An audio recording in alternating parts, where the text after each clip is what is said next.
All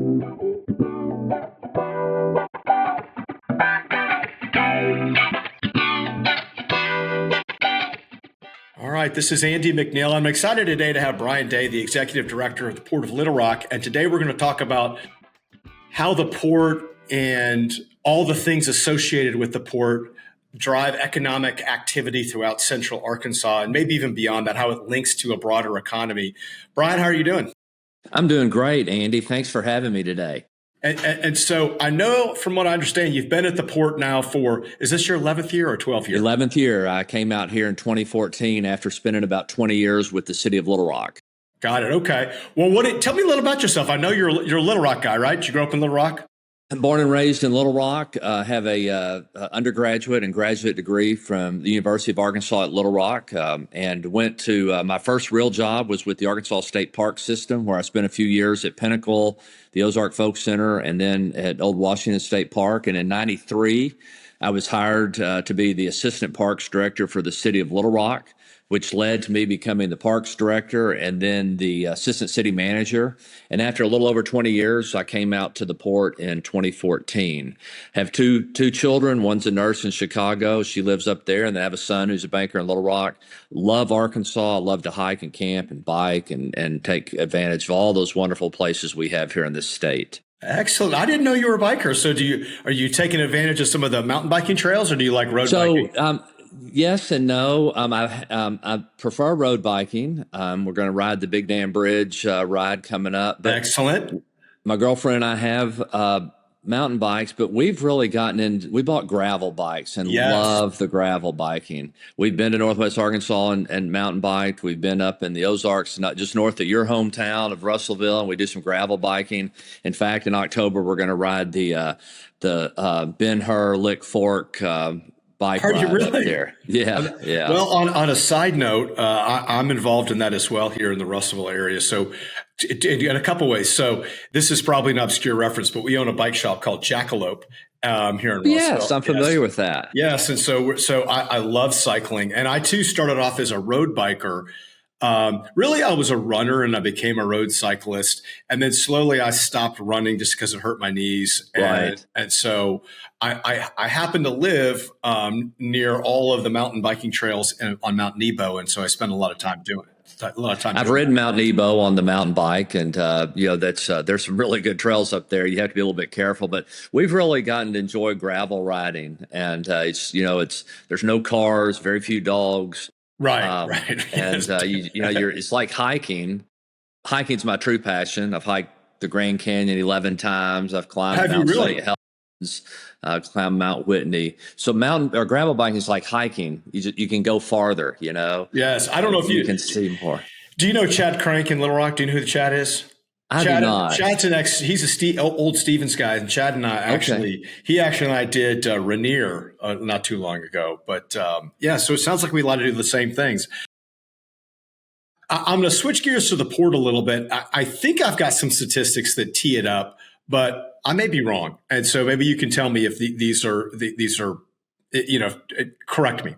So when we look at inland ports in the United States, as I understand it, that the Port of Little Rock is the 7th busiest port in the United States, not counting, of course, ocean ports. That over the last 10 years has generated about $5 billion worth of economic activity. There are some 40 businesses associated, not just with the port, because I think the port is also a large industrial park as well, that employ, some 4,000 people. And that, at least as it relates to the port itself, that there's some 12 million tons of material that are flowing down the Arkansas River each year. Do I have that? Yeah, the number, some of that's correct. That we've had an incredibly successful last 3 years. So some of those numbers have changed. But if you'll bear with me for just a couple of minutes, Little Rock Port Authority, or the city of Little Rock, created the Port of Little Rock on paper in 1959. So we're about 65 years old. And if you think back to 1959, even there in Russellville, the Arkansas River didn't exist like it does today. Right. It was there was no Lake Dardanelle. It dried up in the summer and flooded in the spring. So the Corps of Engineers decided to create this 415-mile navigation system from the Mississippi River to Tulsa, and we started taking advantage of it. Lake Dardanelle was actually the first lock and dam and created a great place for tourism, recreation, fishing, wildlife, and then the cities of Pine Bluff, Little Rock, Fort Smith, Muskogee, Oklahoma, and Tulsa decided to create public ports. Fast forward 65 years later today, the Port of Little Rock's about 5,000 acres in size. We now have 53 businesses from 8 countries, and those 53 businesses employ 11,000 people. If we were a city, we'd be the 37th largest city in Arkansas. And so, ironically, the port, when the city of Little Rock created the port, the sole purpose was to grow jobs for the community. Today, those 11,000 people come from 46 counties. 2/3 of the state of Arkansas has a resident that's employed by one of the businesses in the Port of Little Rock. And so we are growing jobs and opportunities for families. Miles equal minutes in Arkansas, which is a huge selling point for us. You can drive from Russellville to Little Rock in an hour. Jobs at the port are a little higher paying, average wage about $21.50. You can support a family in Arkansas in certain communities at $21 an hour. So we have all of that going for us. And then you talk about the logistical choices. We are moving about, the tonnage on the river. We have the rail service that we provide. And then, of course, the interstate system. And so all three of those logistical choices kind of come together at the Port of Little Rock. And that's why we've been so successful. There are some other reasons that we can talk about later about why communities or states like Arkansas are growing. But that's kind of the port in a nutshell. Well, now is the port, now physically, when I think about the Port of Little Rock, now, I may be wrong about this too. I think about the land sort of just east of 440. Is that where the port That's is? correct. Yeah, we're on the eastern edge of the city, just past the airport. 440 is kind of our northeastern boundary, the river, and then we grow. There's a whole lot of farmland below us, and we just kind of keep growing. Just keep grabbing some of that farmland here and there. Have a board member that says he says the Port of Little Rock doesn't want to own all the land. We just want to own all the land next to us, right? Yeah. So as we continue to grow and expand, we recently bought an 800-acre farm, and that land has all been spoken for by 2 new industries. And so we're still looking at where our next acquisition is. So when we think about the port, and by the way, I want to frame this in my head because here in the River Valley, we've talked about an intermodal location forever, and it's never really gotten off the ground. And there may be a lot of extenuating circumstances why. Who owns property? And I've been involved with River Valley economic development for quite a long time too, and it's not easy, right? Right. So you've been involved with not only just the city but here at the port. Is the concept that you've got a slackwater harbor, so a place that boats can pull in, right, and then a large industrial park that I guess you could be either have something to do with the port or even really nothing to do with the port. That is correct. And then all accessible right there with rail and freeway, which you're of course right next to the freeway, and so and I haven't looked at the rail lines, but I'm assuming there's a lot of rail access right there as well. That is correct. Yeah, both the Union Pacific and Burlington Northern kind of tie in here. When the port was created, and any inland port, the Mississippi River is kind of the backbone of the inland port system, and the Port of Tulsa is actually the westernmost port on the inland river system. There's kind of nothing beyond Oklahoma until you get up to Oregon. There's a little inland river port off the Pacific Ocean, but the inland river system, it goes through.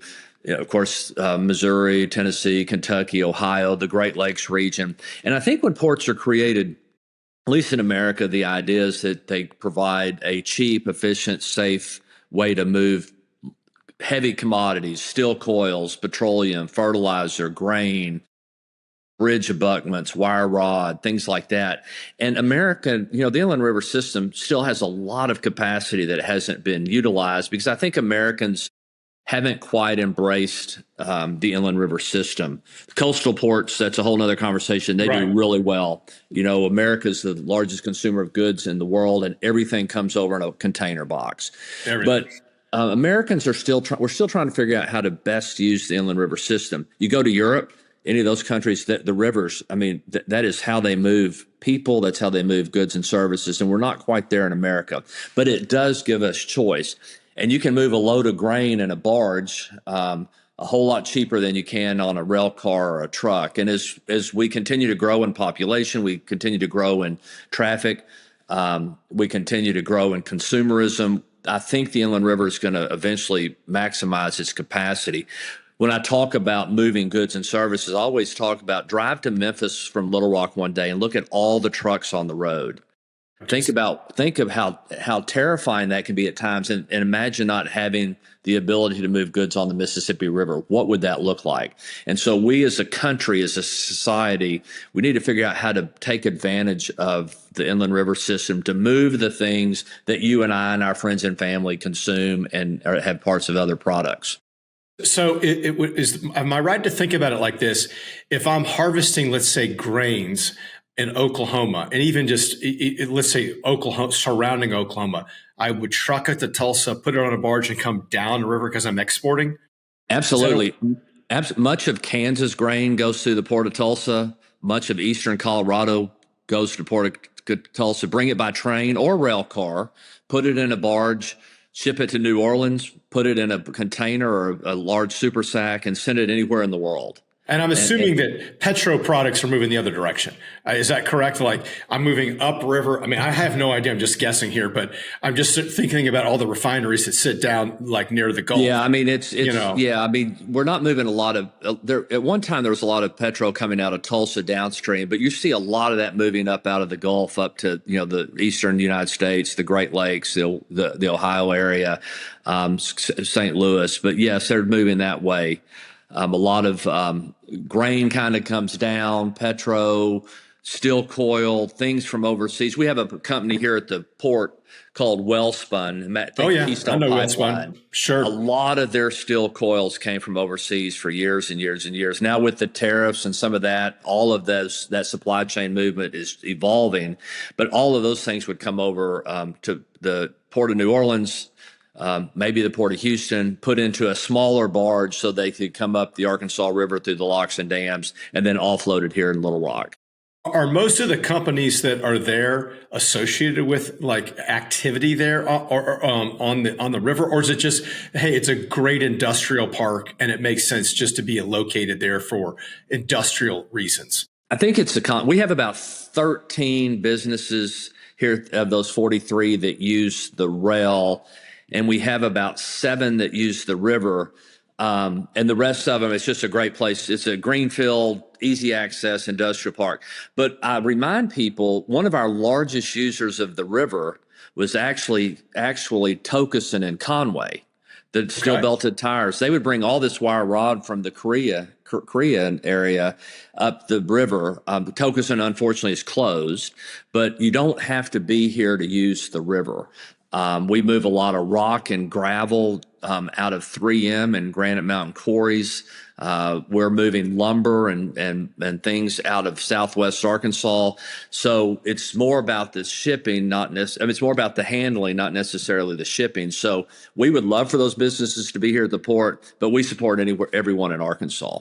Yeah. The reason I was asking is that, I've read different reports about, basically having a data center there, and so I don't think I've heard you guys announce it, but you've been teasing it a little bit. Well, it's, in economic development, everything's so secret, but we have sold land to a data center, and they will break ground probably next year. The data centers nationwide, it's a huge conversation, right? Huge. I mean, people are talking about it. The truth is that we all need them. If you have a cell phone or a podcast or a car with a computer, you got to have them, right? So as a society, we have to figure out how to do it. What we felt in Little Rock was about bringing the data center, which we haven't announced who it is yet. That will happen very soon. It will bring additional infrastructure to the port that will support other businesses. It will generate a huge tax base for local government, state government, school districts. And so as we had that internal conversation, at the end of the day, we felt it was the right thing to do. Not everyone in other parts of the country think that's the right thing to do for their community. Each community is different, but in our case, we weighed the pros and the cons, and we felt the benefits far outweighed any negative reactions. Well, it's amazing where it's going to go. I mean, are you familiar with the Project Stargate in Abilene, Texas? Yes. I mean, just unbelievable, $100 billion. I mean, just to put that in perspective, and I've said this multiple times, the Arkansas's GDP last year was $150 billion, and so you're talking about a substantial investment. And I'm assuming when we're talking about data centers, we're talking about the right kind of data centers. I know that when the Arkansas legislature basically wanted to ban Chinese companies, I looked at a number of the data centers that they had, and they were all crypto data, Right. mining. Yeah, it's so and they were all Chinese companies, and so we ended up not investing in any of those.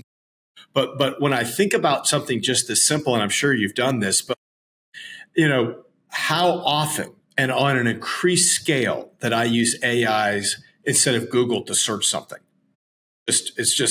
And as I understand it, a Google search takes a small amount of power, an AI search takes like whatever it is, 10x, And so if they've got a big data center, where are they going to get the power down there? I know it's not like an Abilene situation, but is there plenty of power down there? So, that's the water and power are the things that I think people get concerned about with data centers. Entergy Arkansas has this market.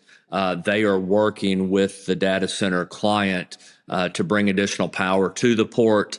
I think there's adequate power in the system. It's about the transmission and the delivery that has to be worked out. But by them doing that for this client, it will help other industries at the port. Central Arkansas Water will be the water provider. We have plenty of water there, but that infrastructure will also be enhanced. I think you're right on the right. The early data centers were air cooled and loud and noisy. There was this whole thing about crypto. You drive down the road on your bike and you hear this buzz. Yeah, right. And you look over there, there's a shipping container that's making all this noise. Right. This data center is going to be state of the art, water cooled, world class, and it's going to be the computers that hold all that AI that you're just talking about. I too have started using AI. I'm fascinated by it. I love it. And we don't even know what it's going to be in 5 or 10 years. It is moving exponentially. And as long as we keep doing that, we're going to have someplace to store that data. Yeah, it is. We're going to have to figure out how communities are going to have to figure out how to accept those data centers and how to address the power. You and I can have another conversation someday about energy and power and what this country is going to do. To me, you have to have a little bit of everything, including nuclear. I'm a fan of nuclear. Me too. But that's a conversation that America's not ready to have yet. Yeah. I can see the nuclear plant from my house. So I hear that, here at Energy's plant out here. One of the things from the way that I read the reports is the gentleman that's listed on the entity that bought the 300, almost 400 acres from you guys is also the same name on the purchase up out at Memphis. So I assume he's representing the same company. Is that a fair assumption? Would you just That's guess? a fair assumption. Yeah. Yeah, because that looks like that's also a big deal in West Memphis. That's also a good deal for the state. And I've heard numbers like $10 billion invested into that facility. I don't know if that's right, but those aren't small dollars. No, they're not. And I think there's also conversation about putting one in Conway. And I think that the numbers are all going to be significant. They're going to be. This will be, when this project builds at the Port of Little Rock, it'll be the largest project in Central Arkansas's history, financially. That's the same thing in West Memphis, same thing in Conway. And they're going to bring large tax bases. A lot of people, I actually had breakfast with someone this morning. We're talking about data centers don't create a lot of jobs. At Port of Little Rock, there will be 600 to 800 construction workers for about 5 years. That's good jobs. Those are good jobs. And then at the end of the day, you're going to have 50 to 70 high-paying jobs per data center. Right. And then the tax base and the franchise fees on the utilities.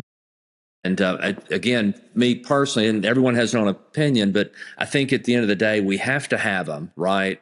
And so let's recruit them and attract them and set some standards that make it good for the community. And that's what we've done at the Port of Little Rock. Yeah. Well, and I think that, I don't know if you'd agree with this, but I sort of think that we as either local communities like Russellville or greater like the River Valley or the state, we're really in an arms race for jobs, and so we've got to create jobs, and with the right mixture of safety, health, recreation, and all these different things that attract people, low taxation, the right amount of regulation. I think all of those things are this blend, and I think you sort of mentioned a little bit of something like that earlier on. But, when I think about that and I think about this port, I'm curious that you're thinking about this. I'm going to have to bring in Northwest Arkansas. So, I think the MSA currently of Little Rock and Conway, something like 700,000 people, give or take. And there's 100,000 less, give or take, in, Washington, Benton County up there. What's your prediction? Do you think Northwest Arkansas overtakes Little Rock as the economic hub? That's a great question. And I will tell you, and I don't know the exact numbers, but last year, the Little Rock region grew more jobs, raw jobs, than Northwest Arkansas. Northwest Arkansas grew more wealth than the Little Rock region. It's a different thing. In Little Rock, it's government and manufacturing and distribution and hospitality. The Bentonville, Fayetteville, Springdale, it seems to be more white collar, professional. Right. I think we have to have both. One of the challenges, when we're out recruiting an industry, we have a lot of things going for us. We're the third best state, cheapest state to do business in. You can afford to buy a house. We've got greenfield space. Our taxes are relatively low, but we've got challenges too. And the big one is we're a small state. I mean, 3.5 million people, 3.8 million. You've got that many people living in the Dallas area, right? Or the Atlanta area or the Chicago area. So when you have a company come, whether they're in Russellville or Little Rock or Bentonville, and they say, we need to hire 2,000 people, can we do it? The answer is you can, but it's not going to be as easy if you're in Memphis or Dallas or Chicago. So we have to play. You've heard people say that, Arkansas never fights at its true fighting weight, right? And that's what we have to do. Our most recent announcement was a company called Alopac out of Norwegian. They make cardboard cartons for non-dairy liquids. Renard Driesman, who was the COO who set up the business, he said that at the announcement, he said, we look at 35 communities across the Midwest. Little Rock was the smallest, but you had the biggest heart. And that's why we landed that job. And that's how we win in this arms race or this economic development race. And if we get the right industries, then people will migrate into the state. We have a positive migration, but the numbers aren't like the people migrating to Texas or Florida. We've got to bring that industry so that people will follow and raise their families, go to our schools, shop in our restaurants. And that's how Arkansas, you think you're having this thinking about how does Arkansas win or survive. We attract the business, which brings the families, the investors, et cetera. Right. Well, I love what you said about it. Have heart, because one of the things that I think, and you probably are on the front line of this, one of the things I propose to people is when we look at where Arkansas ranks, and let's just say something like crime, where we rank high on violent crime, and you sit there and you posit, like, does it really matter? Right. Like, and because when you get behind the numbers, you can say, well, it's really a few places skew the whole thing. Right. And so, but I've had different people that are involved in like attracting businesses say all these things do matter because people look at all these lists. And even if you want to start rationalizing it, right. And so, but I do think we have a lot of things going for us. There's just some things we also have to work on, and so, but within Little Rock, you do have a lot of things that you don't have in other places. Like, like in rural Arkansas, you've got a lot of, scarcity around, let's say, primary care physicians. You don't have that problem in Right. Little Rock. But, Right. If you're in Yell County, where I live, you're not going to find, like a dermatologist, a urologist. You're going to have to, some guy's going to come from Little Rock one day a week to Russellville if you want me to do that, and so just as a simple example. So what are when it sounds like the port's got all sorts of really great things going on. And I think it's super exciting to hear. And I can't wait for you guys to actually make the announcement to make it official. What are the challenges? So that's a good point. There is a list out there, and you're looking at things when you can build a widget anywhere in the world, right? I mean, today you can. The world's very small. So a company that wants to come from Norway or Belgium and they want to build a widget, they can locate anywhere in the world. So when they come to a community, they're looking at crime, schools, housing costs, public transportation, quality of life, food, arts, culture, bike trails, all of that matters. And so you have to be able to compete. And Arkansas and Little Rock, some of those, we have some deficits. Public transportation's tough in Arkansas. But on the other hand, you can afford a house, people can buy a house. I think what matters is that experience. When that prospect comes to town, another recent announcement was the Faymanville family out of Belgium is building a heavy lift trailer company here. They're a European, 7th generation European company. They were intrigued and fascinated by the hospitality of the people in the hotel and the people on the street. They said, "Hi, how are you doing?" It's complete strangers, that Southern hospitality. Several years ago, we had a CZ, a Czech Republic arms manufacturer, actually was going to locate at the port. They ended up not locating. They ended up buying Colt firearms in Connecticut. But we took them to a Czech-owned restaurant in Little Rock called The Pantry, and the CEO's wife felt at home. They had Czech food and Czech language. All of that matters. And so, it's nice to have the best schools in the world and the lowest crime in the world, the best public transportation system. And those things are part of the factor. But it's also Arkansas. We're good people. We're kind, we're gentle, we're friendly. We look you in the eye, we shake your hand. And that experience, that experience that site selector, that prospect has when they come to Little Rock or Russellville or Fayetteville, that makes all the difference in the world. Do you think there's something that we can do to attract beyond the things we just talked about? But I think about the type of manufacturing, and so like when I think about the impact of the tariffs and this idea of bringing manufacturing back to the U.S., and this is just my own personal opinion, but I look at it and say, do we really care if T-shirt manufacturing comes back to the United States? And I would argue that we don't. I would argue that, and I would also argue that like you probably wouldn't put your money into it because, they could switch it 3 years from now, right, and be gone.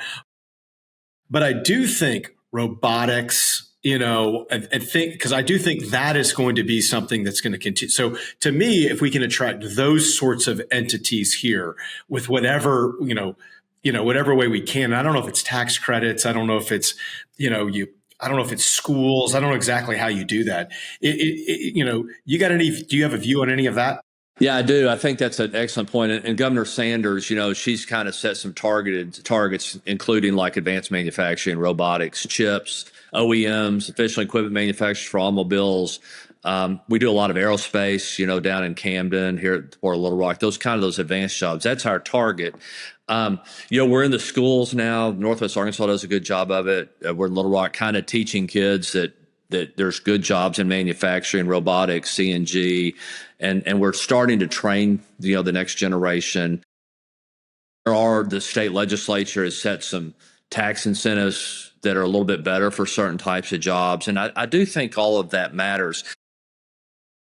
You raised an interesting point about using the T-shirt manufacturer. There's probably other ones, but while those create jobs, and sometimes we're desperate, we may want to take whatever we get, right?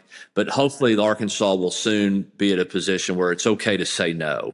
It's okay to say that, that we appreciate your interest, but that's not in our best interest in the long run. Right. And I think you'll see, people are places like Arkansas, it's easier to build here than it is in the big cities. It's cheaper. We're a right to work state, so there's no unions. We have great interstate systems. Our tax base, relatively speaking, as a whole, is lower than some. All of that factors. People aren't building on the coast anymore because of climate, whether it's climate change or Right. just storms and winds.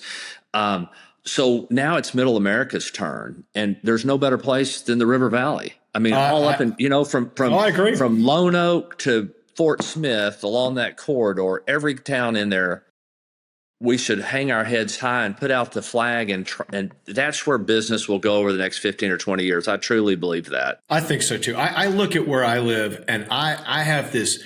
I live up on a hill, and I look over, I don't know how many thousands of acres, but just of the Ouachita National Forest. Right. And so, and I just think it's fantastic. And so it's a cheap place to live. It's easy to do business here. What do you think? What do you think Little Rock looks like in 30 years? I mean, if we could imagine it 30 years from now, what do you think it looks like? Well, if my mother was still alive, she would say I was overly optimistic. I think Little Rock continues to grow. I think that for all of those reasons that I just mentioned, related to job attraction, it's also for families. It's affordable, it's convenient. It's the region as a whole is relatively safe. The region as a whole has great schools. It's at miles equal minutes. Little Rock's hovering around 200,000 people. I would like to think that in 20 years we're pushing 225, 230. I would like to see the Port of Little Rock at 8 or 10,000 acres with 65 or 70 employers. I would like to see Little Rock begin infilling some of the older neighborhoods that need investment. I would like to see. I'm a big fan of regionalism. I wish the cities in Central Arkansas would mimic what they're doing in Northwest Arkansas and work better together. If I meet you and you're from Bentonville and I say, "Hey, Andy, where are you from?" You say, "I'm from Northwest Arkansas," right? You don't mention Bentonville. Right. If I meet you and you're from Jacksonville or North Little Rock and I say, "Hey, Andy, where are you from?" You say, "Well, I'm from Jacksonville." It's not Central Arkansas. Right. Right. I would like to see that. I think all of Arkansas grows. What's happening in Osceola we're the steel capital of the world now. Who would have thought that 20 years ago? Northwest Arkansas with the hospital and the museums and the neighborhoods and the trails and the culture that's going on. Southwest Arkansas with the timber industry, the lithium. We haven't even talked about lithium. Right. What does that look like? Yep. The Arkansas River Valley, the breadbasket of the nation with farms and cattle. We have so much going for us, and we just need to not forget that and quit apologizing for the past. Yeah. It is interesting to think about it, what it'll look like. When I think about Northwest Arkansas and all the things that they've created, one of the things that's an impact of that is, and I don't know if you've experienced this, but because I travel quite a bit for work, and when I go places over the years, if I said I was from Arkansas, I'd be like, "Oh, Arkansas," But versus, like if you would notice if somebody said, and each time I pick a city when I give this example, that city has its own But if I said Austin, let's just say, people would go, "Oh, that's super cool." Now you might not like Austin, but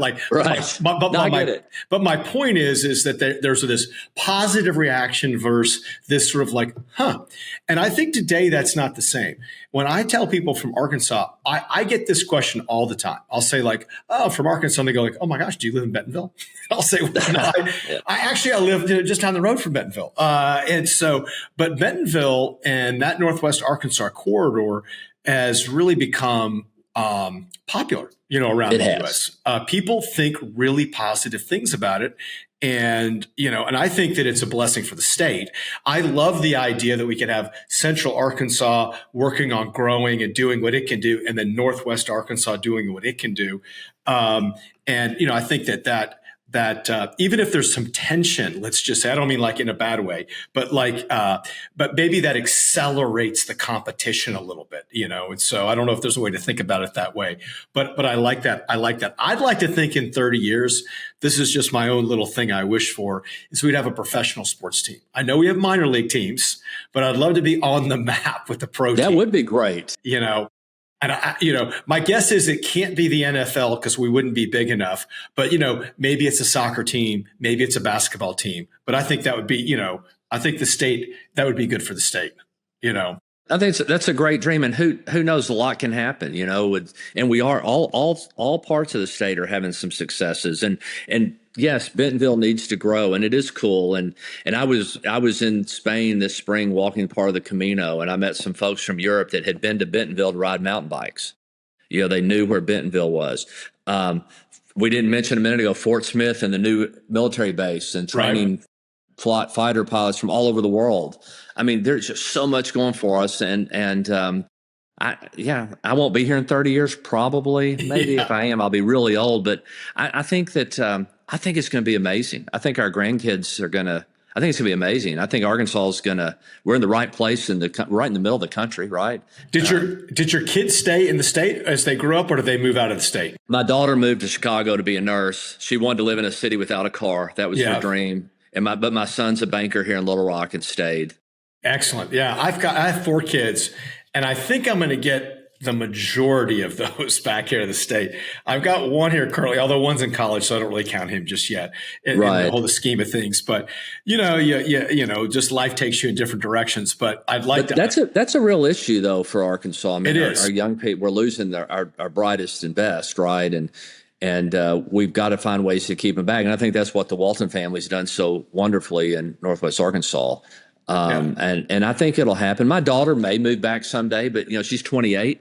She wanted to live in a high rise and with a bunch of her friends and not have a car and ride bikes on Chicago. And maybe she comes back, but we've got to find a way, our talent, that 25 to 32-year-old, I don't know what the numbers are, but my guess is that's probably one of our smallest populations because they leave to Dallas or Chicago or Atlanta or Nashville or Denver. And we've got to find a way to get them to stay here. I agree with you. I used to do this thing here in Russellville where I would it wasn't as specific as I'm going to say it, but I would try to identify the top performing students in high school. Let's say the valedictorians, and I would hire them for internships. And while they were in high school, and maybe when they were early in college. But one of the things that happened after over the years is that those folks, even though we have really cool companies that do really interesting things, they all wanted to do something different. Mm-hmm. And so the reality is, if you want to I'm going to make this up. If you want to work in chip manufacturing, you can't do it here. If you want to do in drone manufacturing, you can't do it here. Right. And so, I think that some of they want other things. I don't think it's a negative thing where they go, Arkansas. I mean, there might be an element around trying to find a mate and wanting to go to a bigger city around that. But I do think that's an issue for us. So two last questions. I'm curious, how was the Camino Trail in Spain? What was that experience like? I hear it's awesome. It was amazing. My girlfriend and I, we walked about 80 miles over 7 days. The people were amazing. The culture, the food, the history. It was spiritual. It was life-changing. We learned a lot about ourselves. I would highly recommend it if you can do it. It was probably the best trip of my life. While we were there, we were having such a good time. We said, let's do another section next year. Because the whole thing's about 400 miles long. Right. And we were talking to 2 ladies from Germany. They're probably 70. And they said, no, you don't want to do that. This is what you want to do. So we have booked a trip for next August. We're going to ride our bikes from Prague to Budapest. Well, that's awesome. 450 miles, 12 days, 4 countries. And we're going to experience Europe on the back of a bike. That's awesome. That's awesome. And so, those are things on my bucket list, things like that to go do. I've never been to Budapest. I've been to Prague, but I lived in Europe for a few years when I was younger. And you think if you live somewhere, you're going to see it all. But it's if you came to the United States for 3 years, Right. you can't see it all, And so, last thing I'm curious, for what you do is I look at it as, is this, you have a foot in both, in business and in public service.